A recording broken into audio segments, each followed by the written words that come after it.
As a general situation po ng Eastern Mindanao Command, we are happy to announce that generally napaka-peaceful po ng ating buong area po ng Eastern Mindanao Command. And our forces continue to conduct operations, especially yung ating internal security operations, and of course, yung ating task to secure our territories in this part of the Eastern Mindanao Command area po.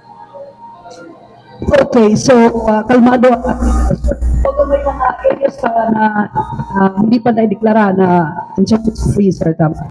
Yes, ma'am. As mentioned by, I believe, 10th ID na ang kanilang area is generally declared na as insurgency free. What we are trying to accomplish this year is the part of Northern Mindanao area, general area po ng 4th Infantry Divisions. But generally po with the current situations, marami nag-surrender, meron ding mga encounters and yung mga leaders po doon na nag-surrender na bago lang ay we are hoping na earlier pa na tumahuman na insurgency and then we can focus on another task of the armed forces here in Eastern Mindanao Command. Since ang 10th ID kay insurgency and NPA free na ilahang mga AOR, what will happen to this division, sir? We would like to ang ginabuhat sa itong kasundaluhan ngayon is tata sa sustainment phase. So, as mentioned kanina ni sir na ang sustainment phase is also at sa among phase, sa among operation is mo ni ang pinaka-critical na part. Diri mo sa sustainment, napaka-minimal na ang interventions na ginabuhat sa itong kasundaluhan considering na wala na tayo threat groups. But as I said, kung unsa nga itong effort dito sa part nga i-clear na itong area, dapat maupod ang atong kakugi para i-maintain ang peace sa lugar. So, ang pinaka-critical na ini is ang continuous delivery ng mga services na yung mga mulo sa atong mga communities, especially doon sa mga gidas na givention ni Sir kanina nga nasa layo, ma-address na to o dali-dali. Well, ang kinimanggong insurgency, hindi na mo ginaangkon solely na sa armed forces lang. We recognize the effort ng local government units kasi sila mangyud ang naghawid sa kinatibuk ang lakaw no sa panggobyerno sa mga lugar na gi-mention nato.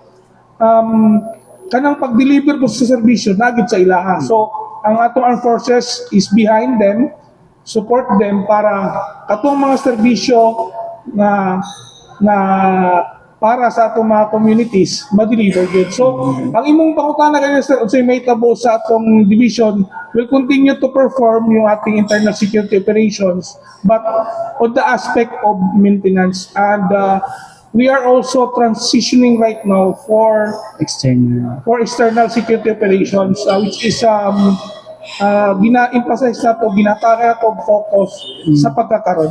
Okay, last week, sir, no, according to DPAW Chief Major Gado, tingon siya nga murag ang karon ang anti-insurgency o counter-insurgency campaign is ihatag na sa local government. Tama ba to nga kon?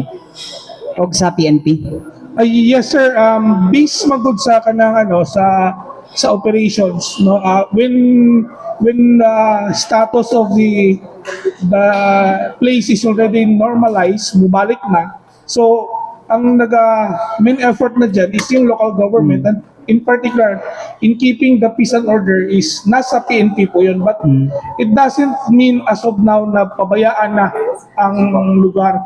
In fact, yung ating mga forces before when we conduct the clearing operations of the whole area of State Infantry Division is nandun pa rin naman sila, no? Kasi while yung grupo ng mga armado is wala na, but mayroong pagyapong possibility nga katong na dito sa gawas sa atong area sa 10ID maling balik dire. So, ginamintin pagyapon na nato, sir. So, karon sir, dapat ang LGU na mag-initiate. Tama ba ko?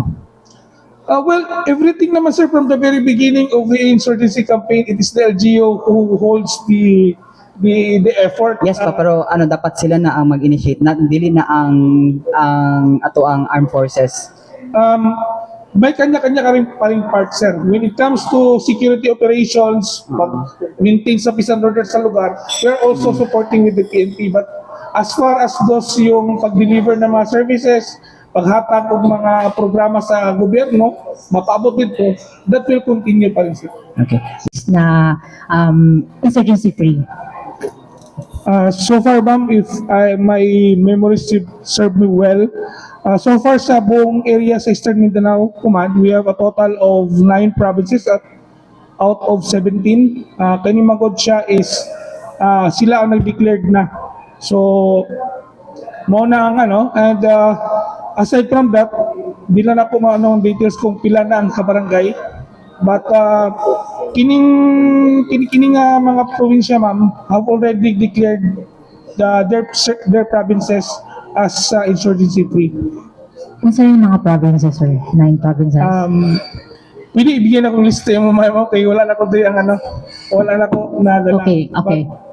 Sir, you have mentioned also na the Ismincom is preparing for another task. What is that task? Well, ang isa sa task natin na ano, ma'am, dahil yun nga, na-mention ko kanina yung ating task ng Eastern Mindanao when it comes to insurgency, internal security operations or the territorial defense operations. We are also gearing up towards doon sa external defense operations po natin. As far as dito po sa Eastern Mindanao Command, ma'am, dahil we cannot deny na mayroon pa na pay-armado, but sa atong focus count is more on enhancement sa ating capability, lalong-lalo na yung pag-synchronize ng ating operations na hindi lang sa armed forces, but yung interoperability ng other agencies po. So with that, sir, there's possibility na other battalion or brigade under the 10ID na possible na ma-pull out and will be deployed to other area in preparation for that external security operations. Hindi naman actually, ma'am. Ang nahitabo karon, it's since na nag-normalize na po yung ano, yung situations natin dito sa Davao region, no. There are forces, yung mga original na mga battalions na nanggaling pa sa ibang lugar ay bumalik na sa kanilang mga AOR. That is part of the process na nag-normalize na, no. I remember before when we were still second lieutenants, halos man gibuhusan dire. Ang amo ganing batalyon before was in Central Luzon, gidala dire. So ngayon na peaceful na, nag-normalize na tayo, binalik na rin sila sa Luzon po. Ganun po yung magiging process na.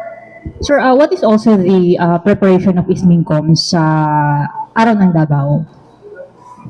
Nakataas primarily po sa preparation ng sa araw ng Davao is yung 10th Infantry Division. So, yan ay ang mga specific na mga preparations noon ay hinahandle naman ng ating Task Force Davao. But lahat po ng mga activities doon is monitor natin and we provide sa mga kailangan nila as far as manpower and of course yung other resources na kailangan po ng ating government po dito sa Davao. Sir, lastly, nakalimutan ko lang, when are you targeting to declare the area of 4ID as insurgency free? Hopefully, ang plano, ma'am, is within this year. We are just waiting. Actually, meron na pong progress, ma'am, no? May mga na-cleared na po doon. We are just waiting for the final documentations na mahitabo. And soon siguro pag we will inform you sa mga progress doon. In fact, marami ng mga armed group na dismantle doon. So, last year na dismantle natin yung isang regional front, regional committee. And then, last year also, we were able to clear 3 mga vertical forces sa area na yun sa Fort ID. And right now, may mga ongoing po doon na hindi pa namin siya ma-finalize dahil kailangan po kasi ng mga mga approvals ng mga committees just like GPCC na kailangan i-clear po yun before namin ma-declare yung area po. Okay.